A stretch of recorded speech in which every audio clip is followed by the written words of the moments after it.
Hello, I'm Dara O Briain and you're watching Stuff TV.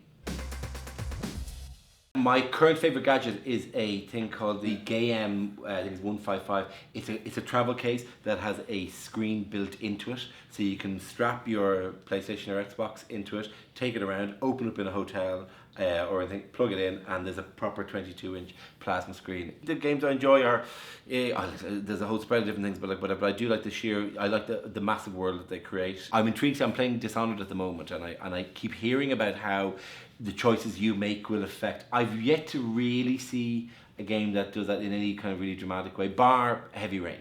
And my favourite thing about Heavy Rain is then you can go back and change a few little things here and there to see who died and like how see all these different endings of it. But I'm intrigued to see how this is going to evolve in terms of it being both filmic, but also the whole point of it is you can change it, you can alter it, you can move it, you can shape it in your own way. I never actually get to play the game, actually probably finished all the missions and do all that kind of stuff. Bar Batman. Batman, for both 1 and 2, got me in a way that most things don't. I collected almost all of the Riddler trophies. I don't worry about YouTube because the rules of how you should do with your material were written in for television. That was the kind of the accepted wisdom was you go on television, you do this stuff once, you can never do it again because it's been on the Johnny Carson show, and so therefore everyone has seen it and you can do it. So again, actually, it turns out that's not true.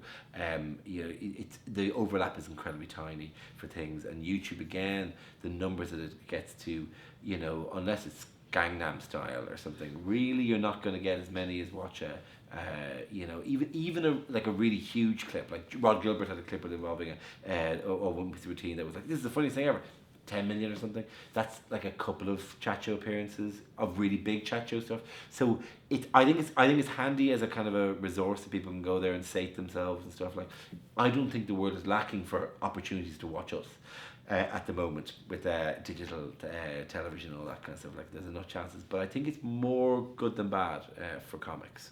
The intriguing thing with social media is that you can expressly sell yourself on YouTube. It can be like, here's a promo to or with your website, but on Twitter you have to be very soft in how you sell stuff because people just we see that people just switch off. They but not if you're some of the bigger pop stars who seem to just shout out announcements of their lives. But Twitter, I think most comics have gone onto Twitter and actually just use it as a kind of a texting among friends type service, like the rest of us do. Like, I'm gonna find some people whose work I enjoy, see what links they click on and post some more links. The kind of normal conversation stuff that we do. And if people come along to me and throw stuff, I might join in a conversation here and there. I think Twitter's great for this. There's a whole routine that's about how it's very democratizing and creates little communities about interest. So I think Twitter can be good, but you've really got a soft sell if you sell it all. We're surrounded by technology, but we don't really know how it works, right? We think because we're at the very breaking edge of all technology that somehow we're geniuses. If we ever fell back in time, fell through a wormhole and landed in Renaissance Italy, and we landed in front of a council of the finest minds of the time, Leonardo da Vinci, Botticelli, Michelangelo, and we think we'd be gods. They would look to us and go, my God, and we'd jumpstart science, we'd be a wonder of the age, we'd tell them things they would never have heard of, it'd be incredible. No, we're 3 questions away from looking like fucking Egypts. Question 1, what do you have in the future? Traveller in time? And you go, we have an amazing thing called a computer. A computer sits in the room, and we have these in all houses in the world, and it sends information all over the world, and it draws information in. My God, they say sketching furiously, that is amazing. And how does it keep going? Well, it's connected to the wall by a cable. And what happens there? I don't really know, to be honest.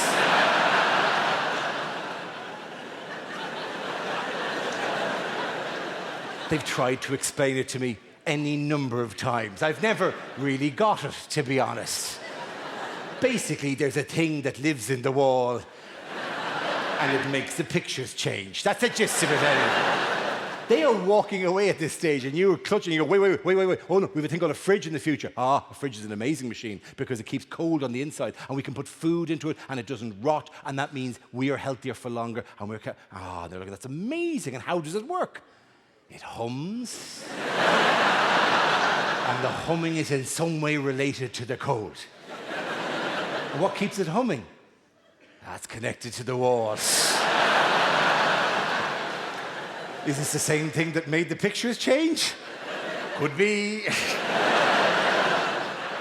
Could you imagine explaining a toaster to Michelangelo? You take a piece of bread, you put it into the machine, you press down, and you wait. And what happens? Does it double the bread, quadruple the bread? Does it change the bread into other food stuff, just ending hunger? Does this machine stop famine? No, it just makes toast. But we can make toast. We hold bread up next to a flame on a fork. But this does two sides.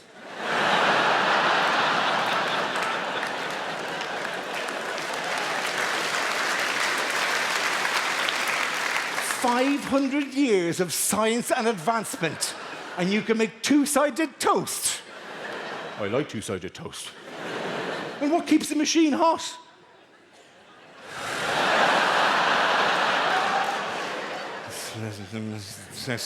It's connected to the walls.